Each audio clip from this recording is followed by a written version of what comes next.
Last week on What I'm Shooting With This Week, we talked about the Nikon D810 and the 35mm f1.8G DX lens. Here are some shots that I took last week with that combination. It was a lot of fun, and even this week, the 35mm f1.8G DX lens is still bolted to my D810. Some of you know it wasn't too long after I started shooting with the 35mm f1.8 on DX that I wanted to try the same focal length on FX. Now, I don't mean the equivalent field of view. I mean a true 35mm prime lens that covers the full frame of an FX camera. So I ended up with the 35mm f1.8G's older cousin, the 35mm f2D lens. This is an old school lens with an aperture ring, and it uses the in-camera focus motor, so it's not going to autofocus with some DX bodies.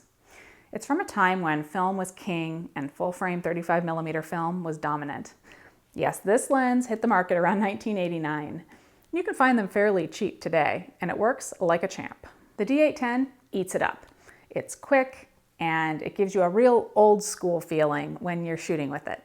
Also, if you shoot with older SLRs like my Nikon FG, you'll mount it and shoot with it just like you would have in 1982. Here's a shot at 50mm on the D810. And then here's me standing in the same spot shooting with the 35mm f2. Let's call 35mm on full frame wider than normal, but not quite what I'd call wide angle. Especially when I'm indoors, 50mm on full frame can feel a bit constricting. So when I'm going to be in a mix of indoor and outdoor situations, I want a light and fast prime lens. And the 35mm really gets it done for me. Is it a dinosaur of a lens? You could call it that. But it works with most of the latest DSLRs, and it's a real joy to use.